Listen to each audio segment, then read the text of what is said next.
अशोक खरातचा पाय आता आणखी खोलात अडकत चालल्याचं दिसतंय.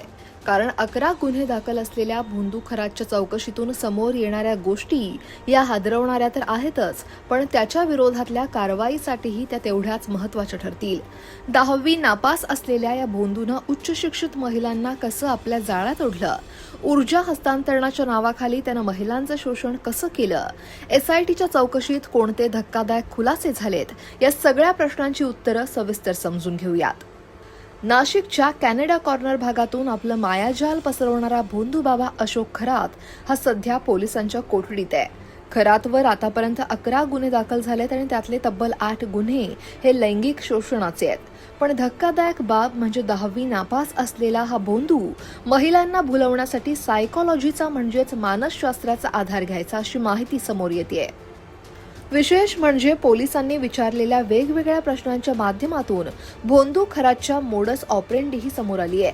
चौकशीतून काय काय समोर आलंय पाहूयात सविस्तर. अशोक खरातची मोडस ऑपरेंडी अत्यंत भयानक होती.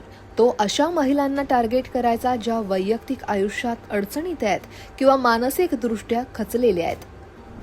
तू दिसायला खूप सुंदर आहेस, तुझा पती तुला अजून समजून घेत नाही, तुझी क्षमता ओळखण्यात जग कमी पडतंय, अशा गप्पा मारून तो महिलांना भुलवायचा आणि जाळ्यात ओढायचा.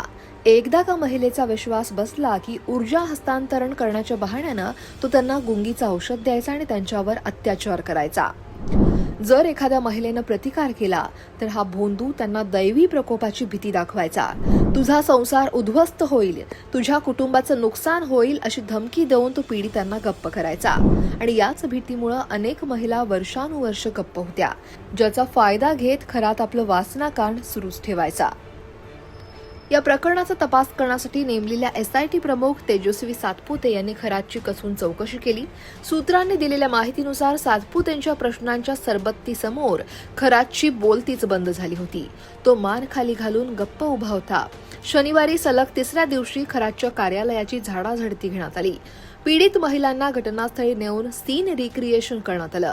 खरातच्या केबिनमध्ये नेमकं काय घडायचं, एका वेळी किती लोक आत यायचे, या सर्व तांत्रिक बाबींची पोलिसांनी पडताळणी केली.